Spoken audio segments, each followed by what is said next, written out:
Hello, my name is Susan Ball Faeder. I'm a fiber artist residing in Lewisburg, Pennsylvania. I'd like to introduce you to some of my artwork today. This first piece is called Fire in the Forest. It is a quilt, not for the bed, but made for the wall as art.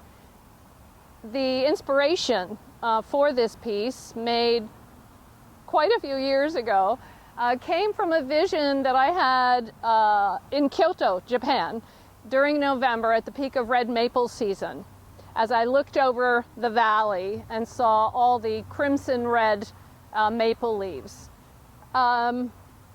Technically, the way this is a quilt because it has 3 layers, that's how we define it, but you can see it's very abstract. Some of these fabrics, these leaves especially, I printed from real leaves, not in Japan, but here in Pennsylvania. And then I collected other fabrics that were green and leaf shapes, and I worked in small sections in here and over here, and then I joined the sections to make one larger piece. I work intuitively, and that means that I just sort of feel things as they go along. I am a trained traditional quilt maker, meaning that you sew usually by a block and then you repeat blocks. But in this case, I've broken away from that grid and just worked as I felt the section should go together.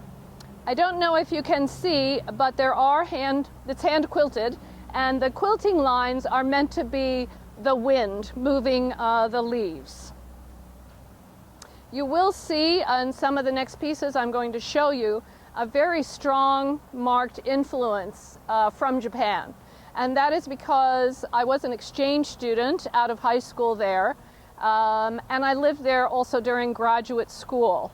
Subsequently, I started a business teaching people about Japanese textiles through textile tours. I've done 30. And also through teaching and lecturing and teaching different methods.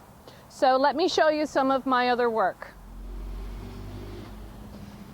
So the influence of Japan on my work is not only through places I've visited and things I've seen, but also through the entire history of Japanese textiles and their what we call fabrication methods, their needlework.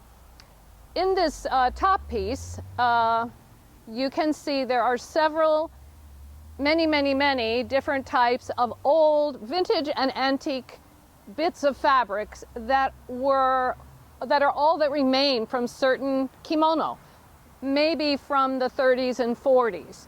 There's also a little bit of paper in here that originally was from sellers' notebooks of invoices. But all of these pieces are hand stitched onto nylon screen. And then there's a little bit of stitching here on the end. This is one of 10 pieces in a series that I did to honor all the old fabrics that were woven and dyed. The fabrics were all dyed and woven by hand. This piece down here is what we call Japanese Sashiko. It's originally began as a mending stitch. Every culture has a mending stitch, but the Japanese developed theirs into more decorative patterns. So this is a traditional pattern called the Asanoha, or morning glory stitch. And you can see it's a straight line stitch of in and out.